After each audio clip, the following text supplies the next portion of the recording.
Great. Yeah. Okay. Hey, You're on this it. this is truly unfiltered. You and I are both having bad days. Uh, Yeah. I haven't slept in like maybe 48 hours. Um, I did get up and take a shower and I shaved. I left a little bit of goatee hair going on. Yeah. It was, Like, give me 5 minutes, I'll throw my face and pull my hair down. Like, we'll do it. yeah, This is real life. So, yeah. yeah, It's pretty so unfiltered. today we're gonna talk a little bit about kind of, I guess, following up from our last where we left off, and then um my case, I guess. We'll go Yeah. ahead and try to get that unveiled for everybody. You're the Uh, star, but hey, I want to show you something yeah, sure. in that magazine, Brain and Life. Yeah. Look at the Oh, title. brain fog, right? I'm going, huh? Yeah. Duh. Yeah. It's a I really have thing. it really bad today, so I'm like, oh, I don't know that we want to do this today, but Oh, you're I get it. fine. It's Yeah. now or never, right? I Maybe think not I right think now. you're most worst critic. Mm. I know I have better days though when my brain's more clear, just Yeah. like everybody, I'm sure. For me, it's later in the day. How are you even functioning without any sleep? Like Uh, I, Red Bull. I just can't imagine. I'm like complete opposite of you. I will sleep for literally sometimes a day at a time. Yeah. So I Yeah. have the opposite problem. Somehow we need to counterbalance each I other out, right? That would be get that. great. Yeah. That the Lady of Justice or whatever, it's going to be equal. So yeah, Right. for sure. Well, hey, I'm super excited to hear your story. I want to, hear it all, and it's going to connect us on another level, of course. Yeah. And you know Okay. what? The What? Go feedback, ahead. well, the feedback that I've been getting, Yeah. um, everybody likes the dynamic, right? Between us. Okay. It's That's working. good. Yeah, well, Well, we're real people. We're not like, we're doctors or we're nurses and we know right. everything. We don't, Yeah. Yeah. we're And just muddling through the day like everybody else, you yeah, know. I've listened to some of those other podcasts, and I think the difference that we're trying to make is we want to be relatable as real people with Yeah. the disease, Right. good days, bad days, indifferent. Everything else seems so sterile. I mean, it seems so contrived and um, what's the word I'm looking for? It's like I can only listen to a doctor speak doctor for so long, Yeah. right? I want to be Well, it's humanized. right. Well, I think too for us, like the main reason we're doing this is to humanize arachnoiditis, right? We Absolutely. hear a lot like Dr. Tennant. Great. I mean, I love him to death. And he like is pioneering our way with arachnoiditis, Right. but we don't hear a lot of patient stories unless we're on Facebook, looking for connections in that way. So I guess my hope is that this podcast will bring patients you know, a togetherness where they can relate one story to the next, as well as know that they're normal, like this is part of the disease process. And hopefully we get research and funding so we can get something else underway for the condition. Because Well, it I seems mean, like we're not, I don't know. that's a whole nother episode, condition or disease, because they both have different meanings, right? Sure. Yeah. And from the knowledge that I've gathered through my research, it's a disease. But people have called me out on that, saying, "No, it's a condition." I'm like, kind of like Well, a cancer is a condition condition. comes and goes generally. A disease is with you forever. So, yeah, Yeah, I yeah, would have to argue that point too. But yeah. I I'm with think you. that's the difference. Like when you go to the ER, I don't go very often. I try to avoid it with all costs because I know I worked in the ER for like almost 20 years. I know how they're going to look at me. As soon Oh as yeah, they see I am on methadone, I'm already categorized immediately. They think that I was an addict for one, because only patients that are on methadone were addicts. right. I have to explain, no, I had this DNA test, so I have to take this particular med. Oh, okay. Totally treated different after that. But my point is, even those doctors, when I mention arachnoiditis, they're like, I have no idea what. I mean, they don't blatantly say that, they're like, mm-hmm. They act like they do until I actually am like, no, do you actually know what this is? And Yeah, then they're like, well, no, I know what they're going to do. They're going to go Google it as soon as they leave the room. exactly. So, Yeah, I mean, you can break it down from a medical terminology, Latin Latin Sure. Right. perspective, it's Yeah, easy to yeah. break down, right? Right. Yeah. But then they go, well, I've never heard of that. Hmm. And the funny thing is, I just had a conversation with my sister like maybe an hour ago, Hmm. and she was telling me that she was at her physical therapist and said, "Hey, have you ever heard of or treated anybody with arachnoiditis?" And he goes, "Oh my God." I mean, yes, he knew, and he had seen Okay. some patients, had Sure. worked with them, but he was so empathetic because he knew what we go through. And that's so rare that you find that in somebody that has So never as in lived he through it. was wanting to help or Oh, like, oh no, absolutely. He's like, oh, but okay. Yeah, yeah. he's like, there's no cure. There's nothing you can do for these people. And Not yet. We're gonna right, figure that out exactly. somehow, some way. You know, Girl it's power. coming. Right. That's right. It's coming somehow, some way. Yeah.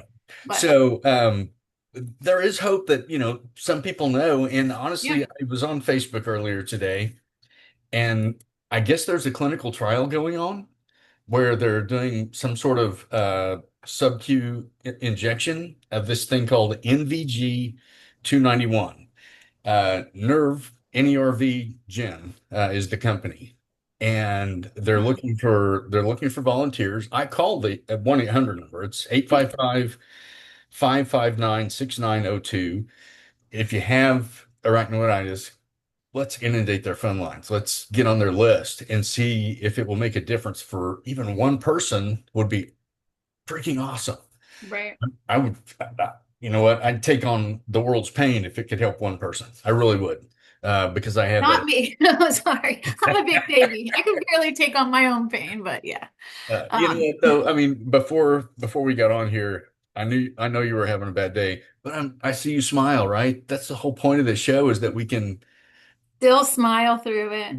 But yeah, that also confuses people because I you go in know. the ER and you're like, well, what's your pain? And I'm like, it's like an 8 or 9. And they're Yeah, like, yeah. all It's right. it's nonchalant to us. I Right, can. because we're so used to it. Like Yeah. this is every day, 24/7, 365, every freaking minute, every second. So it's not, when you're in acute pain, you're going to come in and you're going to be doubled over an 8 or Yes. 9 out of 10 pain because it's so new to you. Yeah. Your body's in shock, but we've plateaued because we're not plateaued in pain, but plateaued in the way we perceive it. Exactly. Yeah, we're not like kidney stone or Right. appendicitis pain, right? Right. That's like doubled You're over. doubled over. Right. I'm dying. Right. Ours is just a nonstop, Right. relentless. So they Somebody look hit at me with us, a hammer. they can't understand it because, Right. like you said, I'm able to still smile even though I don't feel good. Yeah, But exactly. to Exactly. them, they're like, well, if you're in that much pain, you should be dying.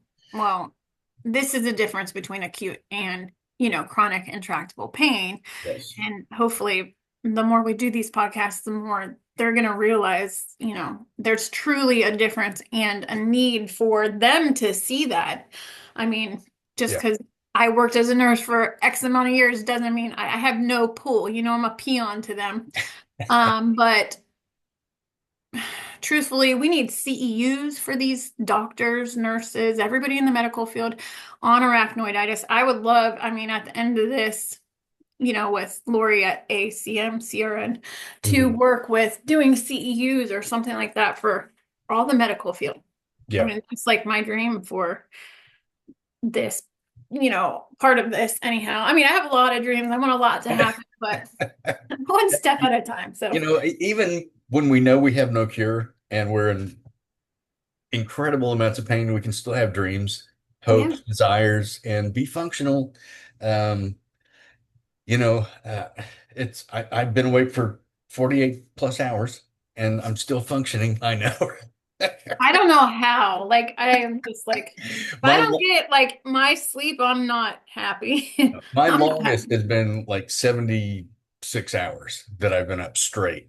Yeah. What was that movie? What was that movie? There was a movie where they couldn't stop sleep. They couldn't go to sleep. Oh yeah, yeah. I would have won that game for sure. Yeah, right. It was a virus or something that was Yeah. on.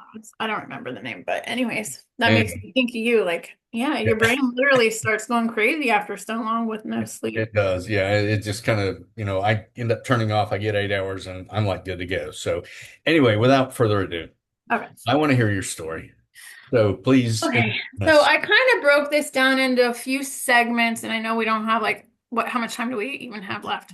15 Uh, minutes? that's a great question. I don't know. Okay, well, if it cuts out, then to be Oh, continued, well, you know right? what? We've got like 35 minutes. Oh, okay. I can do it really fast.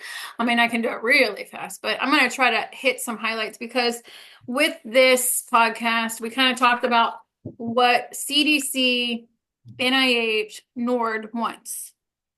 They want demographic information compiled, hand sealed, delivered to them pretty much.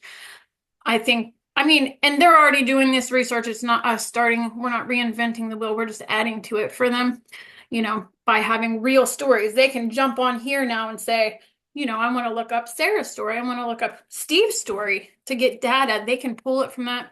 Hopefully, I have an engineer working on developing software so that they can compile our stories into data for them. Yeah.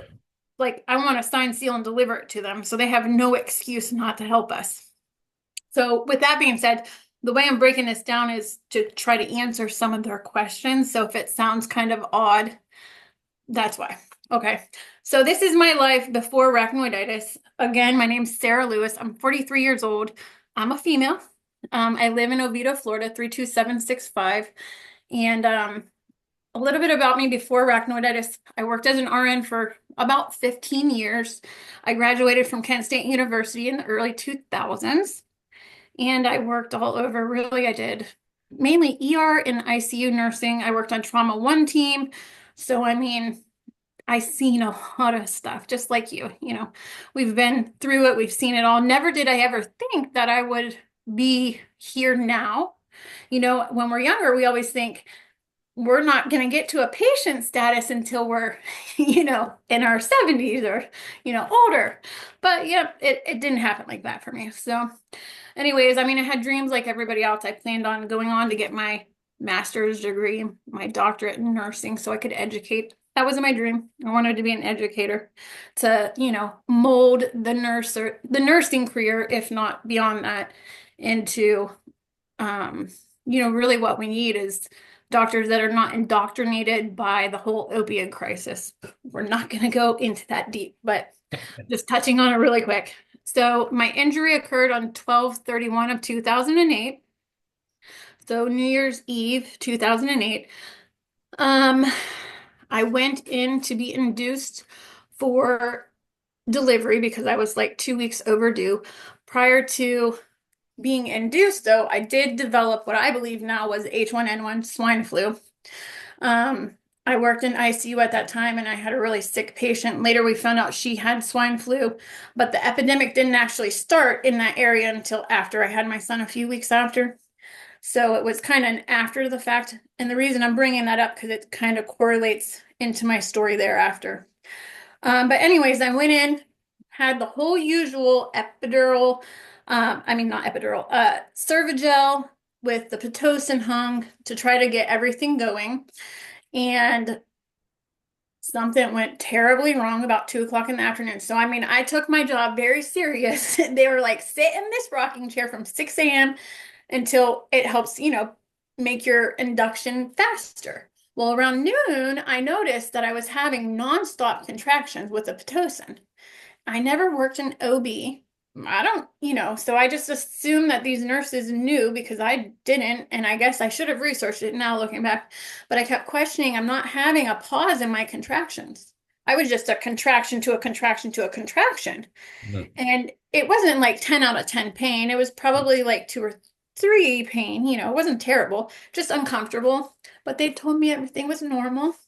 And so I just continued rocking in that rocking chair. I wanted my baby out. I was ready to meet him. I was super excited. And like I said, at 2 o'clock, something went really wrong. All of a sudden, 10 out of 10 pain. Like I literally, I'm not even kidding you. Like this may sound the stupidest thing ever because you guys are all going to be like, well, she's a nurse. How didn't she know this?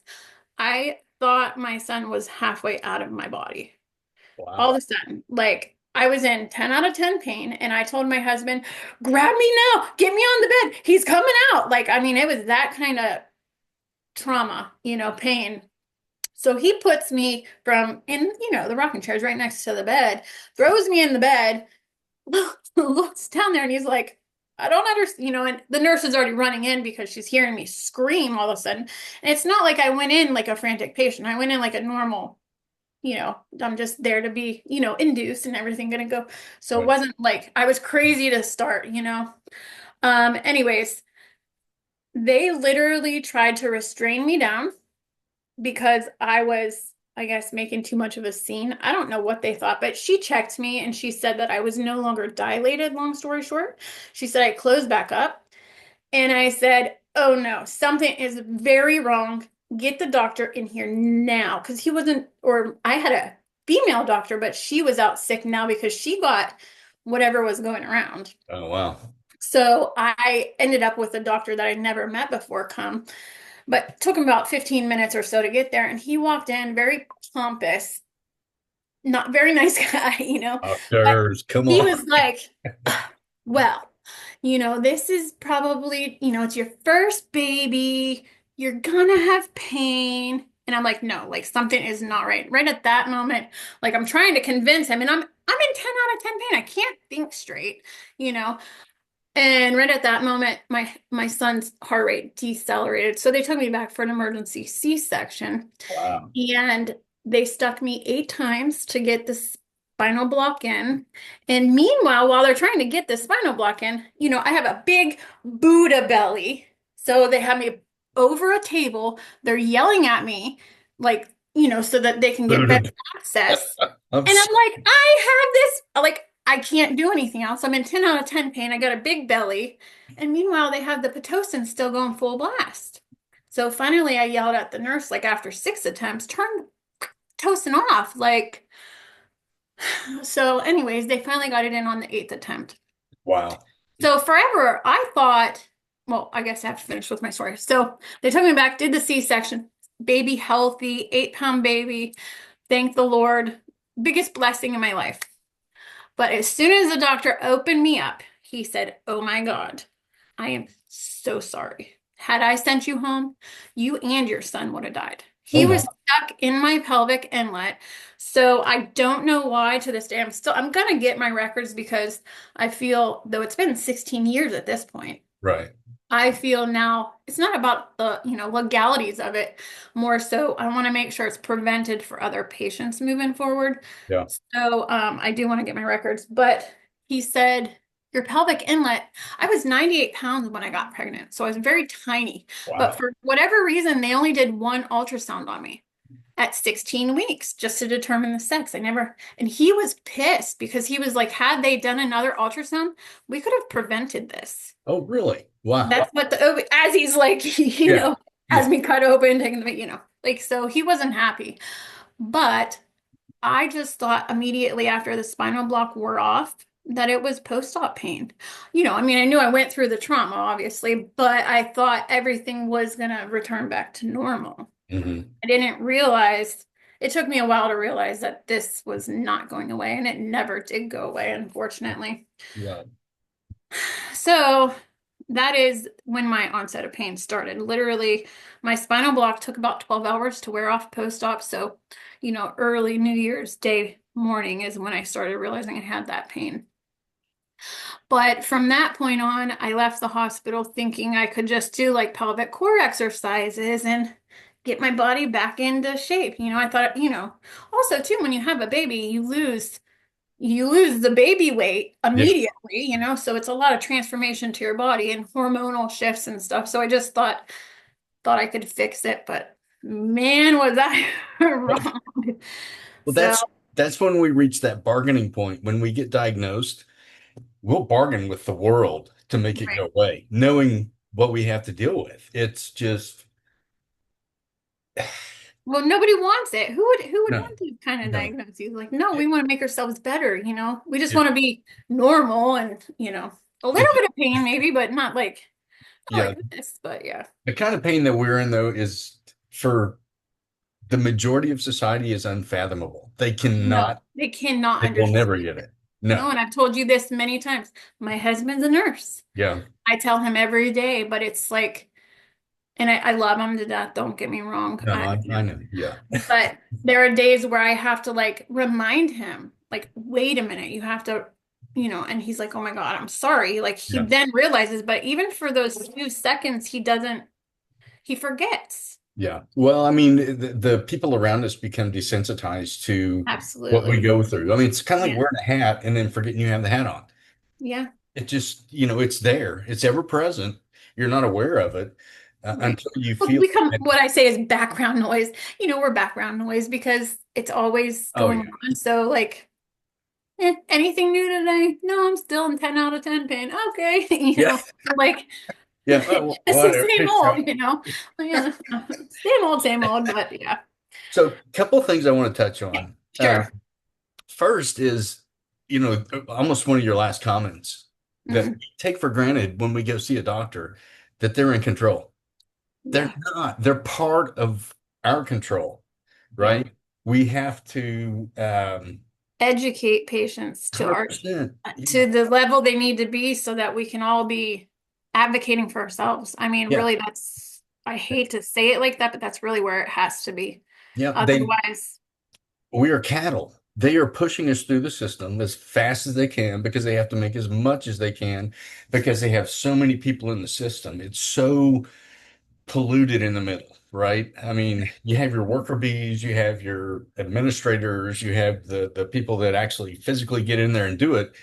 But, somewhere along the system, it becomes all about the money, less oh, about for the sure. patient. 100%. And Even at the VA, which I don't even understand because I mean, it's government money. So, like in the private sector, yeah, I have to see so many patients per day to meet a quota. Like yeah, literally, as a nurse practitioner, you have to see 68 patients a day or more to meet a quota. Like 68, I mean, okay, break that down to, like 8 hours. Well, 6 hours, I gotta go potty sometimes and yeah, like a lunch break. That's like 5 or so minutes per patient. Like yeah. that's And plus you have to chart Yeah, and right. That's not you have even to quality. Like prescribe. it's so not quality care. Yeah. No, no. I mean, there for a long time, I've had to fill out so much paperwork for all the physicians that I go to. I Yeah. want a universal USB with all my Right? Just information boop that's plugging here. in, and there it is. Yeah. And I mean, it Re-explain it a million times. How many times? Yeah. right? That Yeah, right. if we could change one thing with medical records in Congress, that would be the one. Do you have and you know what? Well, you know what? In all honesty, though, Steve, everything should be on a universal platform, Right. period. Yeah. Like, you go to one, they may use Epic or the other may, Oh well, yeah. EA is really behind. Well, no, they've gotten up to date more so recently. But my point is, it's all different systems. Yeah. Really, it needs to be one system. So if you're, you know, in Oklahoma and I'm in Florida, if you're visiting me, they can still see the same information, Yeah. Well, I mean, vice it versa. doesn't have to be the same system because you don't want a monopoly, right? With X-ray, we did something called DICOM, which is digital communication, so that every different Oh, okay, yeah, that's fine had to too. communicate, Yeah, right? yeah. They had similar Yeah, they language. can, but I'm saying they can log in and see. Right. Yeah. Yeah. Well, I did find out something. We'll talk about that at some point yesterday and something I was reading. Have you ever heard of a NERC score? I haven't researched it yet, but I just happened to watch this video last night. And like I said, I didn't research it yet, but I was like, what? A what? I guess it's kind of like a credit score, but it's for your, Narcotics? yeah, Really? yeah, it's called So a NERC. I wrote it they're down last night. I don't know if this was part of the podcast with him or not. No, this was in another video we are for not drug addicts.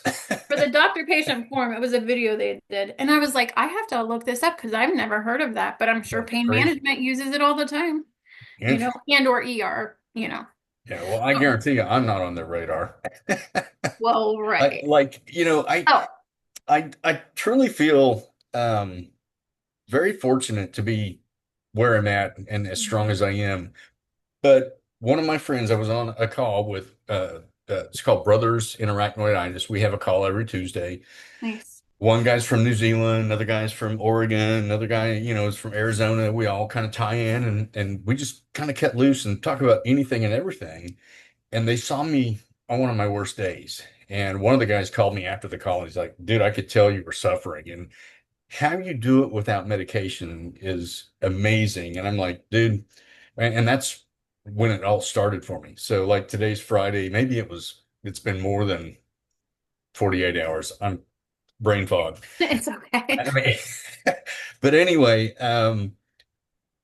it's nice when they take notice of that.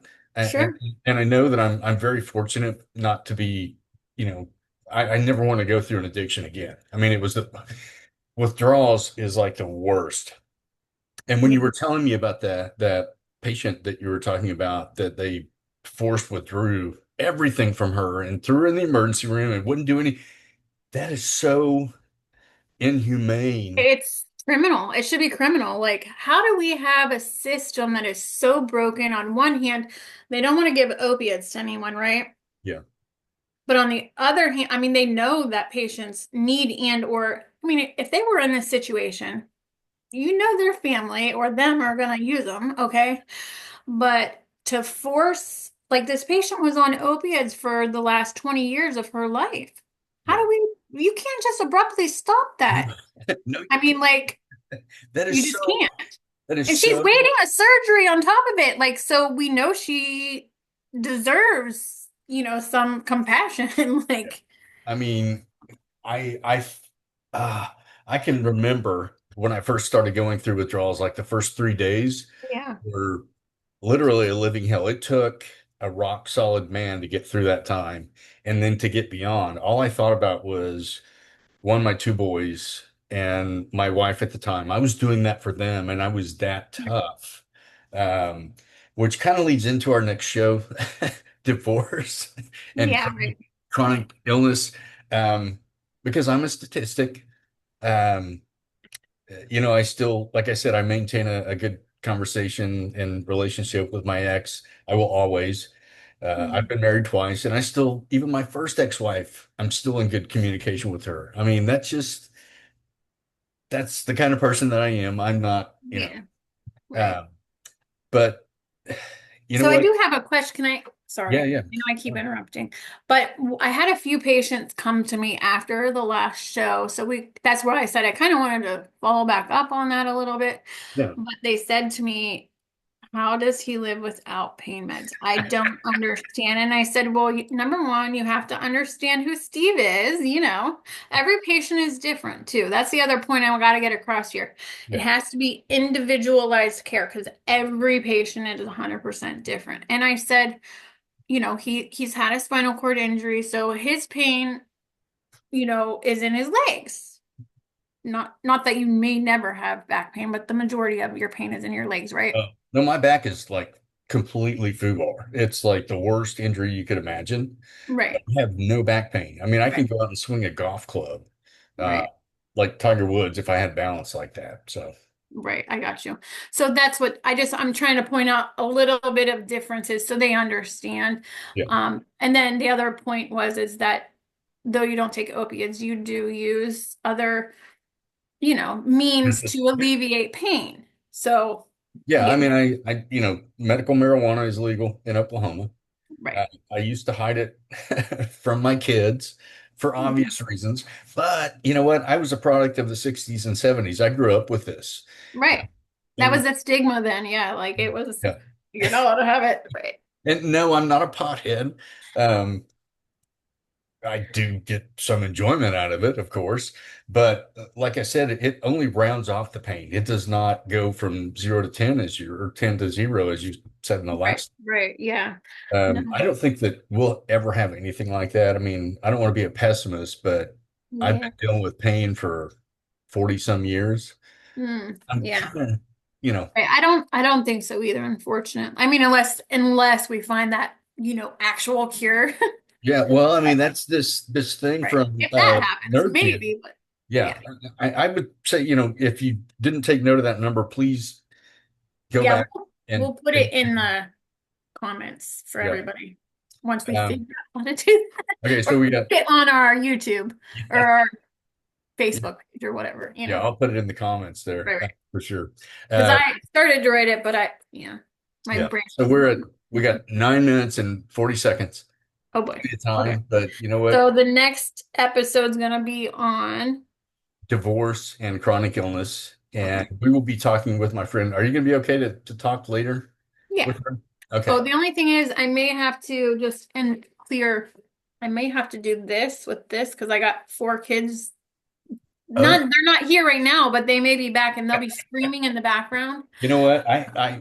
It That's why I was like, yeah. But all yeah. depending on whether or not UPS or FedEx knocks on my door, my big golden doodle can raise holy hell in the background. So Yeah. yeah, Right. no big deal. Yeah, Uh, right. We'll but make no, it work. I look forward to talking to her. I haven't talked to her in a while. She's been through a divorce, and she was the first one that I thought of Yeah. to say, "Hey, you know what? We need an expert on here to talk about this before, during, and after these types of problems. We want to prevent them. At least I do. Worse, yeah. It, It'd be it terrible to have to go through this alone. Like, I don't you, wish that on anybody. you Not know, one person. I don't wish this disease on one person, let alone to maybe go Ted through. Bundy, Yeah, right. right? But to go through it alone, without someone understanding or being compassionate about your situation, that's like, yeah, yeah, not good. You know, in during my divorce proceedings, and I don't want to go too far into the weeds, but I got called out as faking my disability or playing up my disability, and I'm like, Mhm. you know what? Number one, you can't fake an MRI. I've had three. They all come Right? back with the same results. You can Google arachnoiditis. It's not like I'm, Yeah, like it's artifact, right? It's all artifact on yeah. it. Yeah. It must And, be. I'm like, of all the people that you could run into with this disease, I think I'm doing better than like 99% of everybody that I run into Yeah. for whatever reason. I'm lucky that way.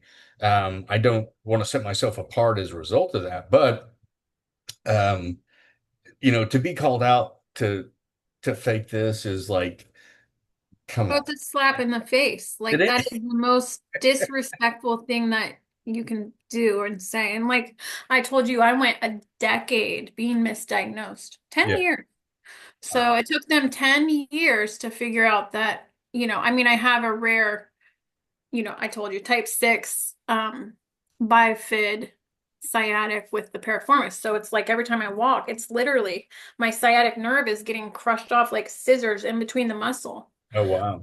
So I have that. I have cojoin nerve roots, and then I also have pudendal nerve entrapments too. So I have like, it's like, fuel on the fire type Yeah. of situation. So I had these rare, this is my other point. Like, had they done an MRI or something ahead of time, we could have maybe prevented some of those jabs, at least to my cojoin nerve roots. Probably might have helped. I don't know. That- That is my other point I want to bring up really fast too. For anybody listening that has had epidurals, any, pain after having a baby, please consider your options first. Like, we really need to make this a movement about, I mean, if you, like you said, if you can go through that 20 hours of pain yeah. versus getting stuck in your back and living with this the rest of your life. I mean, they really need to have like clear rating. If you Yeah. do this, you could be paralyzed or you could have pain the rest of your life. Like, it needs to be that blatant. Yeah. I think arachnoiditis should be at the top of that list for things instead of, death, Yeah. which, The yeah, rarest of the, yeah. exactly. Yeah. I mean, 'cause I this is like think, the worst of all. yeah. True. And not only that, I think it's really underdiagnosed, to be honest. I think once we get this rolling, I think all these failed back surgeries or this one patient I have, he has post-laminectomy syndrome. What, I Yeah. mean, and he can't get on disability because what Yeah. is that? I mean, That's it's just medical speak for umbrella anything. Yeah. for I don't know. Yeah. So it's crap. So I think once we really get things, evolved more, there is going to be right now it's 2 to 7 million patients in the US alone have arachnoiditis. So I just want to put that into perspective. Yeah. CRPS is only 200,000 patients in the US. Okay, so that's like what, 10, 20, 30 times? I don't even know. I can't calculate right now. It's a big difference, but they have way more funding. Like, Yeah. We're 5% of the population at 2 million people. At 400 million people, right, we're 5% of the right, population. right. That's a big number. That really is. Yeah. It's And I mean, if you think about it, the thing that concerns me the most is your story. Lelane's story, Jenny's story, young mothers coming out of surgery, Hacked. the best time of their life and worst Can't time of lift their my life. baby. Yeah, I Yeah, couldn't even lift my baby. Like, yeah. what is that? That's That's terrible. that's I mean, if there's one thing that I want to focus on for one group that we can help, that's the group. Yeah. Only because I can relate. Yeah, I mean, I was raised by a single mother. I was born 5 pounds, 7 ounces. I was way underweight, uh, Yeah. by all standards. But, I came out a fighter, and my mom did the natural childbirth. That was kind of a thing back in the 60s, right? Yeah. Before Yeah. Right. C-sections and before EPIs. Yeah. We made it such a designer, come in, we have this beautiful room. We're going to stick Do you it in. all pain free. It's okay. Yeah. Exactly. And we're going to hand you this beautiful thing you've been incubating for 9 months. And then all of a sudden it's like, holy crap, I'm in so Well, much pain. and here's the reason though, Steve. You know why they do this? Well, why I believe, I guess I shouldn't put my Yeah. claws down to anything, but it's money. It's all Oh my money. God. Yes. They get thousands of dollars for every epidural they do. So But give that's you because, sleeping gas, which is $5, or epidural that they can get paid. I mean, that's really, I hate to say that, and I almost feel like that might be why I almost feel like they're keeping it under the umbrella or under the radar for a reason. yeah. Like maybe they don't want the liability issues associated with it, because not to say it can't be from like,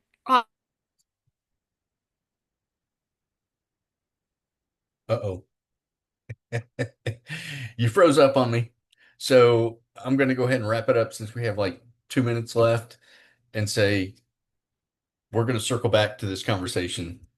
We will address young mothers and arachnoiditis because it's a huge, huge thing. Uh, anyway, hey, thanks for listening. If you stay this long, love you to death. As they say on YouTube, like, subscribe, and please come back because we're going to have a lot more content. Love you guys.